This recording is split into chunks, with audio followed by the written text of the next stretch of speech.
एकदा की 70 ओलांडली की तब्येतीच्या कुरकुरी चालूच होतात. तसंच रामभाऊ तात्यांचं झालं होतं. रामभाऊ तात्या 70 वर्षांचे होते आणि वयोमानानुसार त्यांच्या कायमच तब्येतीच्या कुरबुरी असायच्या. कायमच त्यांच्या डॉक्टरांची वारी चालू असायची आणि त्यामुळे त्यांची सुनबाई निकिता, तिला कायमच राग राग यायची. ती राग करायची. ती आपल्या नवऱ्याला कायमच म्हणायची की केदार, बाबा कायमच आजारी पडतात. मला तर कंटाळा आलाय आता त्यांच्या आजारपणाचा. किती दिवस तशी त्यांची दुखणी काढत बसायची. त्यावर निकिताचा मुलगा मयांक म्हणायचा, आई बाबा, मी शिकून खूप मोठा होणार आणि डॉक्टर बनणार आणि मग बाबांची काळजी घेणार. त्यावर निकिता म्हणायची, तो डॉक्टर नक्की होणार आहेस बाळा, पण फक्त बाबांची काळजी घेण्यासाठी नाही तर स्वतःचे करिअर घडविण्यासाठी. पण मयांकला मात्र आजी बाबांचा खूपच लळा होता. तो आईबाबांपेक्षा त्याच्या आजी आजोबांसोबत जास्त असायचा. रखमाबाईचा आणि रामभाऊ तात्यांचा एकुलता एक नातू होता मयंक. लहानपणापासूनच शाळेमध्ये हुशार असल्यामुळे त्याचं स्वप्न होतं डॉक्टर बनायचं आणि त्याची आजी सतत म्हणायची, मयंक बाळा, तू डॉक्टर झाल्यावरती तुझ्या आजोबांना बरं कर. मयंक देखील हो म्हणायचा. आता खेळणारा मयंक हा खूप मोठा झाला होता. 12वीचं शिक्षण झाल्यानंतर मयंक हा रशियाला डॉक्टर होण्यासाठी जाणार होता. आजी आजोबा मात्र खूप रडत होते. आमचा मयंक आम्हाला सोडून जाणार. मात्र मयंकचे स्वप्न असल्यामुळे त्यालाही जावं लागणार होतं. त्याने आजी आजोबांना सांगितलं, आजी आजोबा, मी असं जातो, मी असा जातो आणि असा येतो. तुम्ही माझ्या येण्याची वाट पहा. मी डॉक्टर झाल्यावर तुम्हाला माझा खूप अभिमान वाटेल आणि मला आपल्या आजोबांचं नाव खूप मोठं करायचं आहे. म्हणूनच मला डॉक्टर बनायचं आहे. त्यानंतर मयंक रशियामध्ये डॉक्टर होण्यासाठी गेला.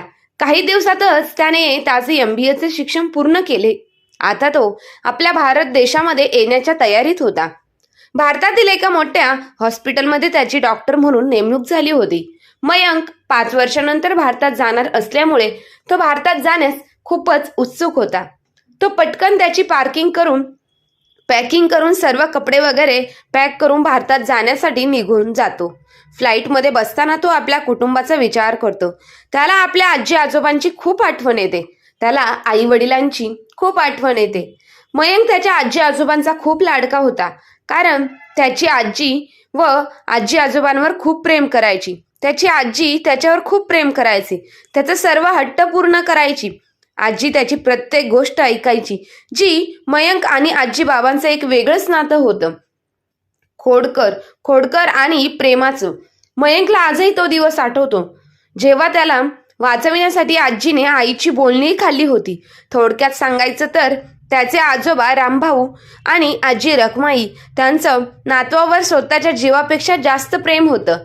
मयंक परदेशात जात असताना आजीला आठवड्यावर अन्न गोड लागलं नाही. तिच्या डोळ्यातले अश्रू थांबले नाहीत, कारण घरात मयंक एक होता. त्यामुळे आजीला घरात खूप आधार आणि आनंद वाटायचा.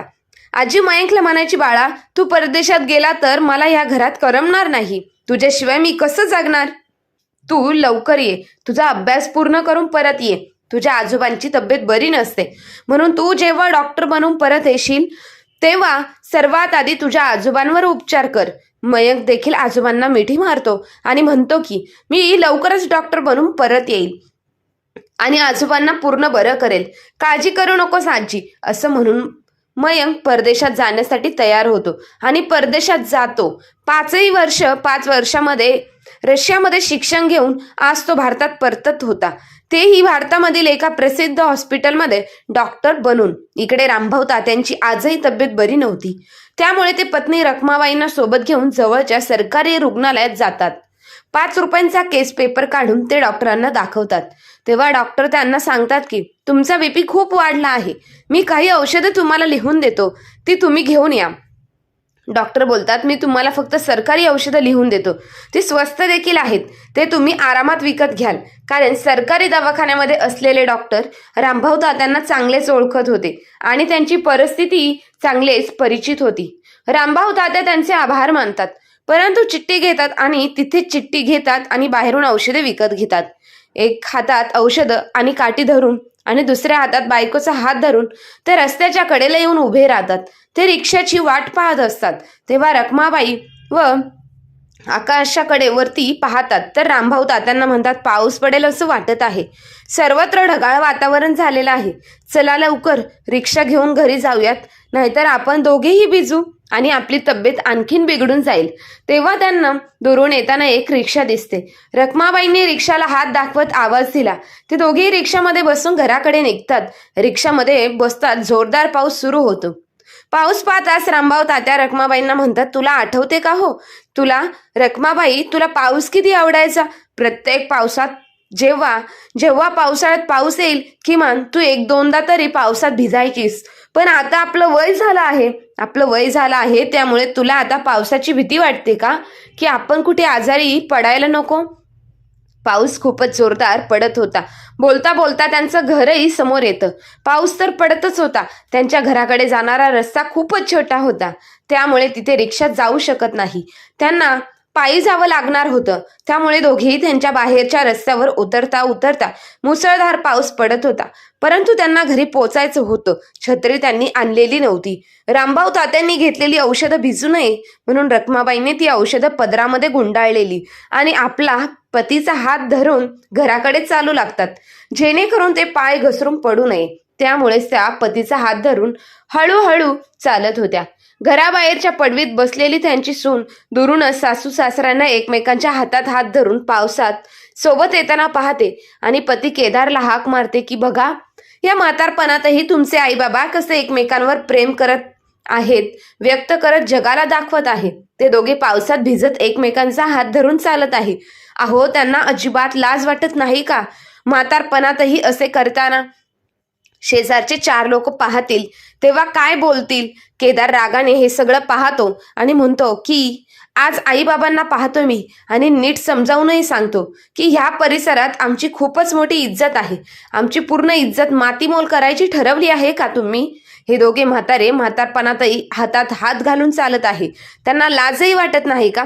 पण त्यांची सून आणि मुलगा या दोघांना एवढी छोटी गोष्ट समजत नव्हती की त्यांच्या आई वडिलांच्या प्रेमापोटी नाही तर एकमेकांना आधार देण्यासाठी त्यांनी एकमेकांचा हात धरला होता की पावसात कोणी पाय घसरून पडू नये म्हणून. रामभाऊ तात्या आणि रखमाताई जेव्हा घरात येतात तेव्हा मुलगा जोरात ओरडतो आणि म्हणतो, घरात सून आहे, नातवंड मोठी झाली आहेत, तरी तुम्ही प्रेमाचे असे चाळे करत संपूर्ण परिसरात आम्ही बाणाने फिरत आहात. रखमाबाई आपल्या मुलाला सांगते की मी तुझ्या वडिलांचा हात यासाठी पकडला होता की ते पावसात पाय घसरून पडायला नको म्हणून. तुला तर माहीत आहे ना, मागच्या वेळेस जेव्हा ते पडले होते तेव्हा 6 महिने बरे झाले नव्हते. सगळं काही त्यांच्या जागेवर मलाच करावं लागलं होतं आणि आता तर खूप वय झालं आहे. त्यांचं पडलं तर त्यांचं काय करायचं? ऐवजी अजून काय होईल सांगता येणार नाही. आणि बाळा, मी तुला सांगितलं ना तुझ्या बाबांना तू तुझ्या गाडीमध्ये डॉक्टरांकडे घेऊन जा, परंतु तुला काम आहे म्हणून तू नकार दिलास. त्यामुळे त्यांना घेऊन मलाच जावं लागलं आणि अचानक मुसळधार पाऊसही सुरू झाला. त्यात माझा काय दोष आहे? असे म्हणून रखमाबाई थकलेल्या पावलांनी खोलीमध्ये निघून जातात. रामभाऊ तात्या त्यांच्या तरुण वयामध्ये गोदरेज कंपनीमध्ये काम करायचे, परंतु आता वय झाल्यामुळे ते रिटायर झाले होते. त्यांची तब्येत त्यांना साथ देत नव्हती म्हणून त्यांनी कामही सोडले होते. ह्या वयात त्यांना चालता फिरताही जास्त येत नव्हतं आणि त्यांच्या तब्येतही बरी नसायची. रामभाऊ तात्यांचा त्यांच्या कामामध्ये समाजामध्ये चांगलं वर्चस्व होतं आणि चांगली वागणूक असल्यामुळे त्यांचं नाव देखील त्यांनी कमवलेलं होतं. त्यांनी केदारलाही त्यांच्या कंपनीमध्ये कामाला लावून दिलं होतं. केदारही चांगली कमाई करू लागला होता. रामभाऊ तात्यांनी त्यांच्याकडे असलेली सर्व बचत मुलाच्या नावे केली होती आणि उरलेले पैसे घर बांधण्यासाठी वापरले होते. वृद्धपकाळासाठी त्यांनी एकही पैसा बाजूला ठेवला नव्हता. आता वृद्धपकाळात त्यांची तब्येत बिघडलेली असताना त्यांना औषधासारख्या छोट्या छोट्या गोष्टींसाठी गरजेसाठी मुलगा आणि सून त्यांच्यासमोर त्यांना हात पसरावे लागायचे, पैसे मागावे लागायचे. त्यांच्याकडे सुनेने स्वतःसाठी 5 ते 10 हजाराची शॉपिंग करण्यात त्यांना काहीच अडचण वाटत नव्हती. परंतु आई वडिलांवर 500 रुपये खर्च झाले तर सून मोठी तांडव करायची आणि ती सासू सासऱ्यांना बोलायची की घरात बसून फक्त खर्च वाढवत आहात, तुमच्यामुळे आमचा किती खर्च होतो, काही वाचत नाही, काही कमवतही नाही, तुम्ही फक्त आमच्यावर ओझं झाला आहात. तुम्ही एके दिवशी निकिता केदारला सांगते की मी तुमच्या आई वडिलांना खूप कंटाळले आहे. त्यांची दुखणी, त्यांचा आजारपण काढून त्यांचं पुढे पुढे करून आता मी त्यांच्यासोबत राहू शकत नाही. म्हातारे सतत आजारी असतात आणि सासूबाईंनाही काही काम करता येत नाही. त्या दिवसभर पतीची काळजी घेत असतात. आता मात्र मी त्या म्हाताऱ्यांना खाऊ पिऊ घालणार नाही. तुम्ही असे करा, एकतर त्यांना कुठल्या तरी वृद्धाश्रमात नेऊन सोडा, नाहीतर घराबाहेर काढून द्या, नाहीतर गावी पाठवून द्या. आता मी त्यांना माझ्या घरात ठेवणार नाही. त्यांना मला आता काही उपयोगी होत नाहीत. ते दोघे घरात बसून फक्त खर्च वाढवत चालले आहेत. मुलालाही वाटतं की आपल्या आईवडिलांवर पैसे खर्च करणे म्हणजे निव्वळ व्यर्थ आहे. आपण त्यांना आपल्यासोबत ठेवणार नाही. तू काळजी करू नकोस, तो त्याच्या बायकोला म्हणाला. मग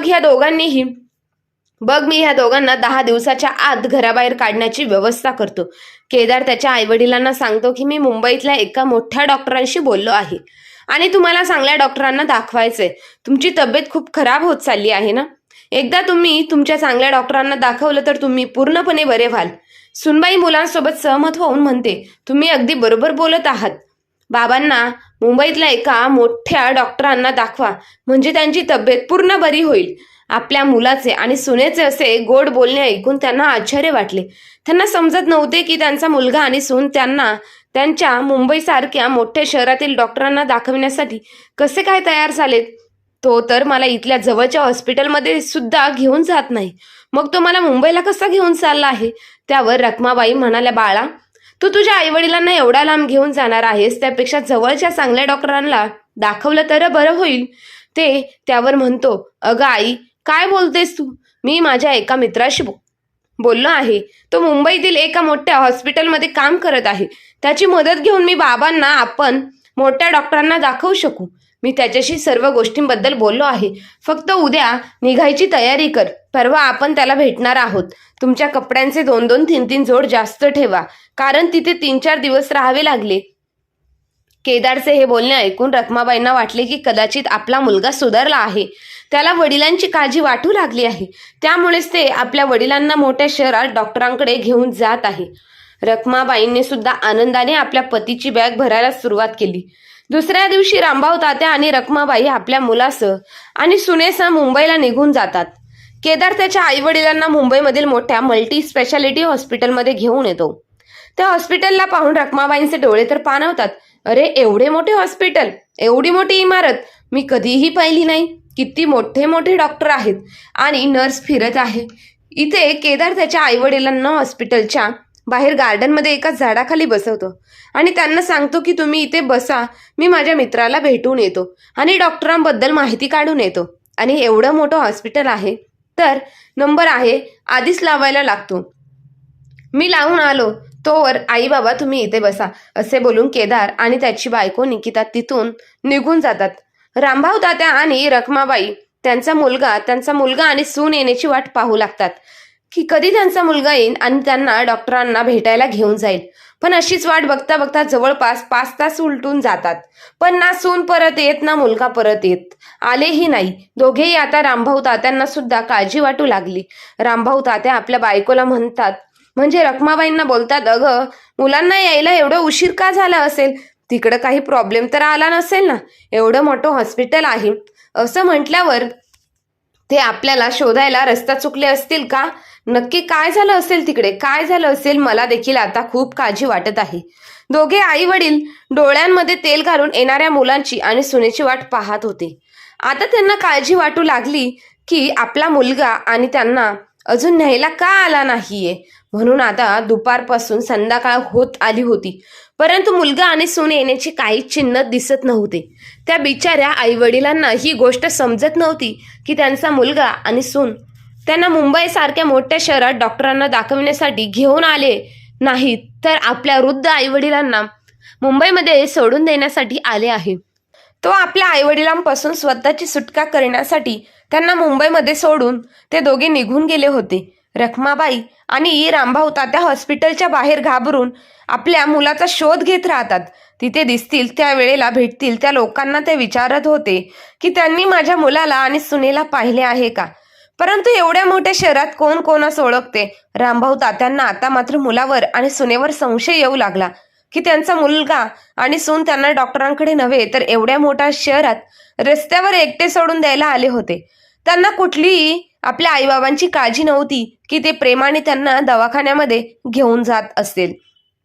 रामभाऊ तात्यांनी रखमाबाईंना सांगितलं, अहो रखमाबाई, पोरांनी आपल्याला हॉस्पिटलमध्ये आणलंच नव्हतं, कधी कधीच आणलंच नव्हतं. त्यांना तर आपण जड झालो म्हणून त्यांनी हॉस्पिटलच्या नावाखाली आपल्याला एवढ्या मोठ्या मुंबईसारख्या शहरामध्ये आणलं आणि इथेच रस्त्यावर सोडून ते निघून गेलेत. त्यांना आपली एवढी काळजी असती तर त्यांनी इथून पुढे पाठीमागे काय करायचं ते केलं असतं. हा आपुलकीचा पुळका त्यांनी आत्ताच का दाखवला? त्यांच्या मनामध्ये अचानक कुठून एवढं प्रेम आपल्यासाठी भरून आलं असावं? आपल्याला असह्य सोडून ते निघून गेले. एकदाही आपल्या म्हाताऱ्या आईवडिलांचा विचार केला नाही. जेव्हा हे सगळं रखमाबाईंना कळतं की त्यांचा मुलगा आणि सून त्यांना सोडून निघून गेले आहेत, तेव्हा त्यांच्या पायाखालची जमीन सरकते. रखमाबाई आपल्या पतीच्या खांद्यावर म्हणजेच रामभाऊ तात्यांच्या खांद्यावर डोके ठेवून रडू लागतात आणि विचार करू लागतात की काय नशीब आहे आपलं, कोणत्या जन्माचं पाप म्हणून असा मुलगा पोटी जन्माला आला. स्वतःच्या जन्मदात्या आईवडिलांना रस्त्यावर सोडून निघून जावं लागलं. आपण आयुष्यभर काबाड कष्ट करून आपल्या मुलासाठी खूप काही केलं आणि त्याच मुलाने आज आपल्याला रस्त्यावर असं सोडून दिले. रखमाबाईंनी मात्र रडवत घालवली रात्र आणि सकाळ होताच त्या जवळच्या हॉटेलमध्ये एक कप चहा स्वतःसाठी आणि रामभाऊ तात्यांसाठी घेऊन येतात. काही दिवसांचा जेवणाचा खर्च भागवण्या इतपत पैसे त्यांच्याकडे नव्हते. 2-4 दिवस ते दोघे हॉस्पिटलच्या बाहेर एका झाडाखाली झोपतात आणि जवळ जे काही थोडेफार पैसे आहेत त्यावरच खाऊन पिऊन दिवस काढत होते. 2 दिवस त्यांचे सर्व पैसे संपतात. आता मुंबईसारख्या शहरात आपल्या आजारी पतीबरोबर कसे राहायचे हे रखमाबाईंना समजत नव्हते. ज्या हॉटेलमधून रखमाबाई चहा आणि नाश्ता घेऊन येत होत्या त्या हॉटेलच्या मालकाकडे रखमाबाई जातात आणि त्या मालकाला विचारतात, बेटा काही काम असेल तर दे, माझ्याकडे जेवणासाठी पैसे नाहीत, मी काही काम केलं तर जेवणासाठी पैसे तरी मिळतील. हॉटेलचा मालक रखमाबाईंकडे पाहतो आणि मनामध्ये विचार करतो, ह्या वयामध्ये ह्या बाई काय काम करणार आहेत नक्की, परंतु ह्या माझ्याकडे आल्या आहेत का काम मागण्यासाठी, म्हणजे तितकीच त्यांना कामाची गरज असणार आहे. त्यामुळे हॉटेलच्या मालकाने रखमाबाईंना सांगितलं, आई तुझी इच्छा असेल तर तू माझ्या हॉटेलमध्ये भांडी धुवायचं काम करू शकतेस का, त्याबद्दल मी तुला थोडेफार पैसे देईल आणि सकाळ संध्याकाळ चहा पाणी देईल. हॉटेलच्या मालकाचे बोलणे ऐकून रखमाबाईंना खूप आनंद झाला. आता रखमाबाई त्या दिवसापासून दररोज हॉटेलमध्ये भांडी घासून पैसे कमवत होती आणि येणाऱ्या पैशांमधून रामभाऊ त्यांचा हॉस्पिटलचा खर्च आणि त्यांच्या खाण्यापिण्याचा खर्च त्या भागवत होत्या. आता रखमाबाई खूप बदल झाला होता. त्यांच्यासमोर दुसरा काहीच पर्याय नव्हता. त्यांच्यासमोर कसं तरी त्या उतार वयामध्ये आपल्या नवऱ्याचा आधार बनल्या होत्या. दिवसामागून दिवस जात होते. रखमाबाई दिवसभर त्या हॉटेलच्या भांडी घासायच्या आणि त्यांचा उदरनिर्वाह करायच्या. मयंक मुंबईत आला होता. अशातच मयंक हा मुंबईमध्ये आला होता. मुंबईतील एका प्रसिद्ध रुग्णालयात आज त्याचा पहिला दिवस होता. तो रूममधून तयार होऊन हॉस्पिटलला निघतो. तो त्या हॉस्पिटलमध्ये मयंकच्या कामाचे इम्प्रेशन बघून, मयंक कामामधील नॉलेज बघून, या सगळ्यांमधून पेशंटला बरं करण्याचा त्याचा एक्सपिरियन्स बघून त्या मल्टीस्पेशालिटी हॉस्पिटलमध्ये मयंकला परमनंट केलं होतं. मयंकसाठी गोष्ट खूप आनंदाची होती की मुंबईसारख्या एवढ्या मोठ्या शहरामध्ये आणि त्यातल्या त्यात एवढ्या मोठ्या मल्टीस्पेशालिटी हॉस्पिटलमध्ये तो परमनंट झाला आहे. कमीत कमी त्याला आता 4 लाखाचा महिना पगाराची नोकरी त्याला तिथे लागली होती.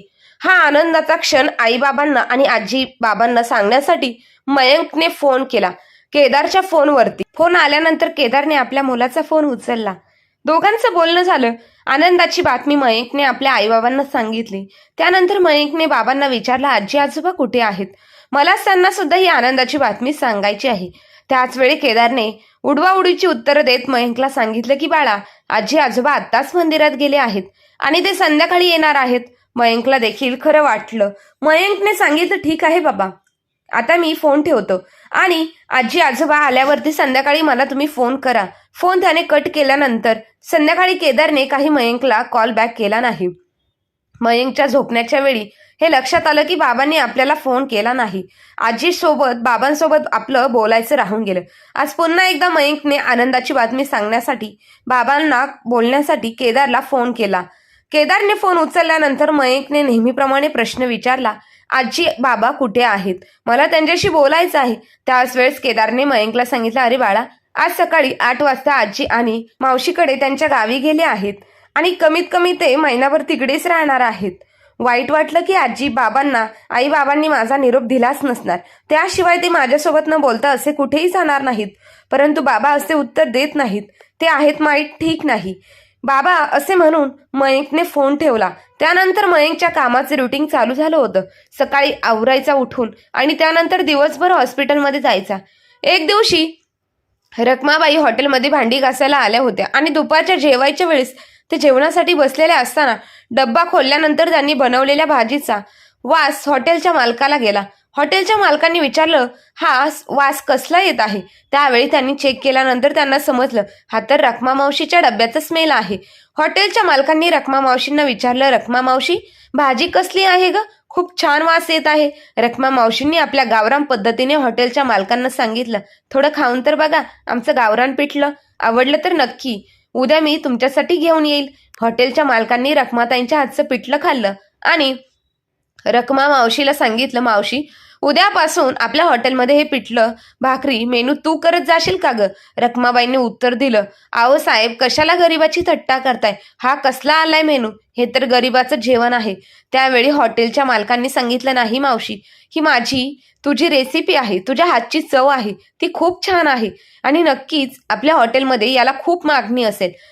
तू फक्त तयार हो, बाकीचं मी बघतो. आणि हां, उद्यापासून तू भांडी घासायचं काम नाही करायचंस, तू तर फक्त जेवण बनवायचंच काम करायचं आहे. तुझ्या हातच्या चुलीवरची गरमागरम भाकरी, तव्यावरचं पिठलं. रखमाबाई आता त्या हॉटेलमध्ये भांडी घासायचं काम नाही तर कुक म्हणून काम करू लागल्या आणि त्यांच्या हाताला चव असल्यामुळे त्या हॉटेलमध्ये येणाऱ्या प्रत्येक कस्टमरची डिमांड फक्त पिठलं भाकरीलाच होती. हे पाहून रखमाबाईंना सुद्धा खूप आनंद झाला. हे हॉटेल मल्टी स्पेशालिटी हॉस्पिटलच्या बाजूला होतं, त्यामुळे भरपूर कस्टमर हॉटेलला असायचे. एके दिवशी हॉटेलमध्ये आल्यानंतर मयंकने हॉस्पिटलच्या बाजूला असलेल्या हॉटेलमध्ये जेवणासाठी गेला होता. जेवणाचा त्याने विचार केला तिथे जाण्याचा आणि हॉटेलमध्ये गेल्यानंतर त्याला पिठलं भाकरीचा खमंग स्मेल आल्यानंतर मयंकने देखील पिठलं भाकरी यासाठी ऑर्डर दिली, कारण त्याला त्याच्या आजीच्या हातची पिठली भाकरीची खूप खूप भाकरी आवडायचं आणि म्हणूनच त्याने ती ऑर्डर दिली होती. ऑर्डर आल्यानंतर त्याने जेव्हा पहिला घास खाल्ला तेव्हा तो 2 मिनिटं शांत होऊन खूप विचार करू लागला. या पिठल्याची चव तर खूप वेळा मी खाल्लेली आहे आणि चव देखील ओळखीची वाटत आहे, परंतु हे पिठलं नक्की कोणी केलं असावं? बनवलेलं पिठलं सेम माझ्या आजीच्या हातच्या जेवणासारखं आहे. जेवण झाल्यानंतर मयंकने हॉटेलच्या मालकांची भेट घेतली आणि त्यांना विचारलं, तुमच्या हॉटेलमध्ये ही डिश कोण बनवत आहे, पिठलं भाकरीची? मला एकदा त्यांना भेटायचं आहे. त्यावेळी मालकांनी विचारलं, का हो, तुम्हाला का भेटायचं आहे त्यांना? अहो, जेवण ज्यांनी बनवलं आहे त्या तर एकदम सर्वसाधारण घरातील गरीब कुटुंबातील आजी आहे. त्यांना त्यांच्या मुलांनी आणि सुनेनी मुंबईमध्ये येऊन सोडून दिलं आहे, परंतु आमच्याकडे इथे भांडी घासायला म्हणून आल्या होत्या आणि एक दिवस मी त्यांच्या हातची चव खाल्ल्यामुळे मला ती आवडली, त्यांच्या पिठल्या भाकरीची चव, आणि त्यानंतर त्या इथे कुक म्हणून काम करू लागल्या. त्यांना कसं भेटणार आहात तुम्ही? त्यावेळी मयंकने सांगितलं, मी खाल्लेलं पिठलं आणि आजीचं पिठलं ह्या दोघांची चव देखील सारखीच आहे आणि मी त्या काळात लहान होतो. लहानपणी ते पिठलं मी माझ्या आजी बनवायची त्या काळामध्ये आणि आजीच्या हातची चव अजूनही मी विसरलेलो नाही. त्यामुळे कृपया मला त्या आजींना एकदा भेटू द्या. त्यावेळी हॉटेलच्या मालकांनी रखमाबाईंना आवाज दिला आणि बोलवून घेतलं. ज्यावेळी रखमाबाई मयंकच्या समोर आल्या त्यावेळी मयंकला मात्र त्यांनी ओळखलं नाही. मात्र मयंकने आपल्या आजीला पाहता क्षणी त्याच्या पायाखालची जमीन सरकली आणि आजीला तो विचारू लागला, तू इथं कशी काय आली आहेस आजी? आणि तू ह्या हॉटेलमध्ये काम का करत आहेस? त्यावेळी रखमा मावशीने उत्तर दिलं, बाळा, मी तुला नाही ओळखलं, कोण आहेस तू? त्यावेळी मयंकने सांगितलं, आजी, मी तुझा नातू, जो रशियाला डॉक्टर होण्यासाठी गेलो होतो ना, आता मी भारतामध्ये येऊन डॉक्टर होऊन आलो आहे. त्यावेळी रखमाबाईंनी आपल्या नातवाला समोर पाहिलं आणि धावत पळत जाऊन त्याला मिठी मारली. बाळा, किती मोठा झालास आणि किती दिवसानंतर आलास. मी आणि तुझ्या आजोबा तुझी किती वाट पाहत होतो. आई बाबांना तुझा फोन यायचा, परंतु ते फोन आमच्याकडे कधीच देत नव्हते. तुझ्यासोबत बोलण्यासाठी आमचा जीव तळमळत होता रे. पण बरं झालं बाळा, तू भारतामध्ये आलास आणि आता त्याआधी मला तू वचन दे की तू पुन्हा आम्हाला कधीही सोडून जाणार नाहीस. त्यावेळी मयंक म्हणाला, हो आजी, मी तुला सोडून बाबांना सोडून कुठेही जाणार नाही, परंतु तुझ्यावर अशी वेळ का आली आणि आजोबा कुठे आहेत? रडत रडत आजीने मला तिची सर्व हकीकत सांगितली. हे ऐकून मी थक्क झालो. आजी, चल आपण बाबांना भेटायला जाऊया. त्याच वेळी रखमाबाईंनी सांगितलं, मयंक बाळा, तुझे आजोबा बघ तिकडे तुझ्या हॉस्पिटलच्या समोर झाडाखाली बसले आहेत. आणि तिकडे जाऊन मयंकने लांबूनच बाबांना पाहिलं तर बाबांनी काय मयंकला ओळखलं नाही. परंतु रखमाबाई रामभाऊ तात्यांना सांगितलं, बघितलंस का कोण आले? रामभाऊ तात्या म्हणतात, या अख्ख्या मोठ्या सिटीमध्ये आपण दोघे एकमेकांना होतो आणि दोघं सोडलं तर कोण आपल्या म्हाताऱ्या माणसांना भेटायला येणार आहे? कशाला माझ्या म्हातारपणामध्ये थट्टा उडवतीस? त्यावेळी रखमाबाईंनी सांगितलं, अहो आपला मयंक आला आहे. त्यावेळी रामभाऊ तात्या म्हणतात, अगं रखमा, आपला मयंक तर डॉक्टर व्हायला परदेशात गेला आहे, तो इकडे कसा येईल? त्यावेळी रखमाबाई म्हणतात, एकदा बघा तरी. रामभाऊ तात्यांनी पाहिलं तर खरंच मयंक खरोखर आला होता. मयंक रामभाऊ तात्यांना कडकडून अशी मिठी मारतो आणि आजोबांना सांगितलं, आजोबा, आता मी आलेलो आहे आणि त्यामुळे तुम्ही दोघे कोणतीही काळजी करू नका. तुम्हाला कोणीही नाही सांभाळलं तरी तुमचा शेवट मी नक्की करेल. तुमचा नातू तुमचा शेवट नक्की करेल. आजोबा, मी लहान असताना तुम्हा दोघांनाही खूप खूप मला चांगलं सांभाळले, माझ्यावरती संस्कार केले, मला शिकवलं, मोठं केलं आणि आज मी तुमच्याकडे डॉक्टर देखील झालो आहे. तुमच्या आशीर्वादामुळेच. मी तुमचे उपकार कधीही विसरणार नाही. आणि आजी म्हणायचीच ना की मयंक परदेशी डॉक्टर होऊन लवकर बरं ये आणि पहिले तुझ्या आजोबांना बरं कर. आजोबा, आता मी कोणतीही तुम्ही काळजी करू नका, मी तुम्हाला पूर्णपणे बरं करेल. आणि आता मी तुम्हाला इथून घेऊन जाणार आहे. माझ्या रूमवरती चला.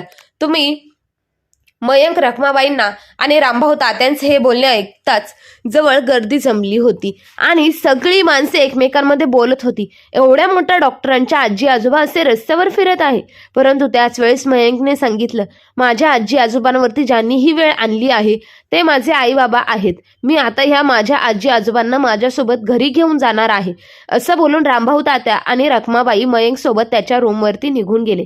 काही दिवसांमध्ये मयंकने पहिल्यांदा आजोबांबरोबर आजोबांची काळजी घेतली. आता रामभाऊ तात्या आणि रखमाबाई आपल्या नातवासोबत आनंदाने राहत होती. एके दिवशी गप्पा मारत बसले असताना मयंकने त्याच वेळी त्यांच्या बाबांना फोन केला आणि फोन स्पीकरवर टाकला. त्याच वेळी मयंक पुन्हा बोलला. बोलता बोलता बाबांना त्यांनी विचारलं, बाबा, आजी बाबा कुठे आहेत? त्याच वेळेस केदारने ठरल्याप्रमाणे मयंकला उत्तर दिलं.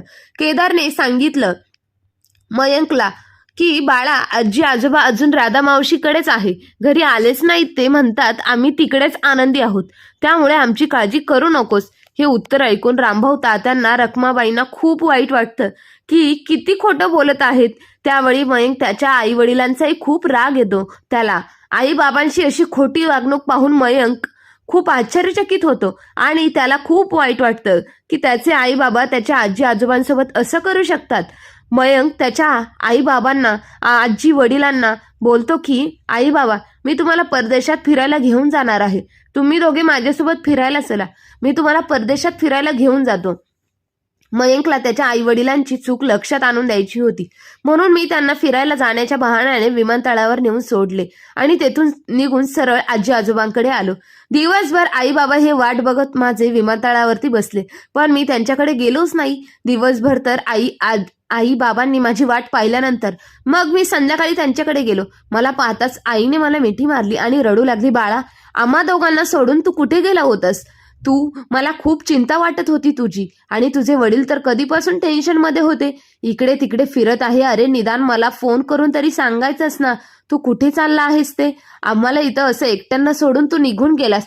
अशा गोष्टी ऐकून मयंक आईला म्हणतो की काय, जेव्हा तुम्ही आजी आजोबांना सोडून एकटे निघून गेला होता तेव्हा त्यांना कसं वाटलं असेल याची साधी कल्पना तरी केलीस का तुम्ही? शिवाय त्यांना तुम्ही परत येऊन घेऊन जावं तुम्हाला वाटलंही नाही.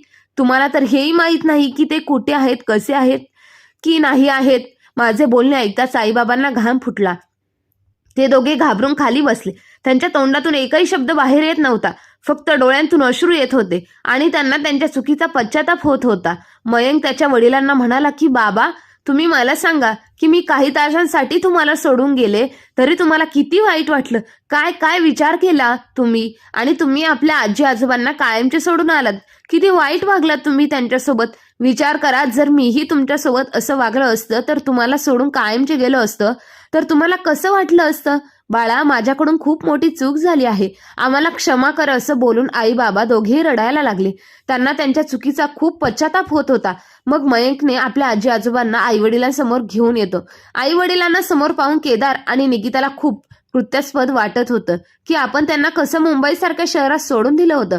एकाकी सोडून गेलो आणि निघून गेलो, परंतु त्यांना न्यायालाही आलो नाही. किती ह्या म्हाताऱ्या निष्पाप जीवाची आपण फसवणूक केली होती. खूप वाईट वाटत होतं. निकिता आणि केदार दोघेही रखमाबाईच्या आणि रामभाऊ तात्यांच्या पाया पडतात. आई बाबा, आम्ही खूप वाईट वागलो तुमच्यासोबत, आम्ही खूप चुकीचं वागलो आहोत, आमच्याकडून फार मोठी चूक झाली आहे, आम्हाला माफ करा. आमच्या स्वतःच्या मुलाने आम्हाला आयुष्यात खूप मोठा धडा शिकवला आहे, चांगला धडा आम्हाला मिळाला आहे. याच्यातून तुम्ही दोघेही घरी चला. आम्ही आतापासून तुमची खूप काळजी घेऊ. आम्ही तुम्हाला कोणताही त्रास देणार नाही. आई बाबा, आम्हाला माफ करा आणि आजपासून आपण सर्वजण एकत्र राहू. निकिता आणि केदार हे आई बाबांना बोलत होते, परंतु त्यावेळी मयंक म्हणाला, नाही, यापुढे आजी आजोबा तुमच्यासोबत राहणार नाहीत आणि तुमच्यासोबत कुठेही येणार नाहीत. आजी आजोबांचा शेवट मीच करणार आहे, परंतु तुमच्या चुकीची शिक्षा ही तुम्हाला भेटलीच पाहिजे. मी आणि आजी आजोबा इथे शहरामध्ये राहणार आहोत आणि तुम्ही दोघे गावी जाणार आहात. जेव्हा कधी तुम्हाला माझी गरज भासेल त्यावेळी कॉल करा. मी नक्की तुमच्या सेवेसाठी हजर राहील. परंतु तुमच्या म्हातारपणाच्या वेळी तुमचा मुलगा तुमच्यापासून लांबच राहील, याचं दुःख तुम्हाला तुमचं आयुष्यभर मिळेल. आणि आपल्या म्हाताऱ्या आई म्हातारपणात आपला मुलगा आपल्या जवळ नसणं किंवा गरजेच्या वेळी आपला मुलगा जवळ नसेल तर किती दुःख होतं याची जाणीव तुम्हाला नक्कीच होईल. हीच तुमची शिक्षा आहे आणि आजी आजोबांना तुमची कसलीही गरज नाही, कारण त्यांची सेवा करण्यासाठी माणसं ठेवलेली आहेत आणि ते त्यांची काळजी घेतात. असं बोलून ऐकून मयंक आणि आजी आजोबांचा हात धरून एका मोठ्या आलिशान गाडीमध्ये बसून निघून जातात. निकिता आणि केदार हे मात्र पाहतच बसतात आणि त्यांना त्यांच्या वाईट कृत्याची कर्माची शिक्षा मिळालेली असते. तर मग मित्र आणि मैत्रिणींनो, तुम्ही तुमच्या आई वडिलांसोबत वाईट वागले, कधी ना कधी कोणत्या ना कोणत्या रूपाने तसंही तुमच्यासोबत घडणार आहे, कारण कर्माचं फळ हे इथंच मिळतं. म्हणून आपल्या आई वडिलांना जपा, त्यांना वृद्धाश्रमात नाही तर रस्त्यावर नाही तर घरात आनंदाने ठेवा. तर मग मित्रांनो, तुम्हाला काय वाटते? मयंकने जशास तसं वागून आपल्या आई वडिलांना शिकवलेला धडा आणि ह्या आजीच्या पिठल्या भाकरीची ही कथा तुम्हाला कशी वाटली कमेंट बॉक्समध्ये नक्की कळवा. आणि कथा चांगली वाटली असेल तर लाईक, शेअर, सबस्क्राईब नक्की करा. धन्यवाद.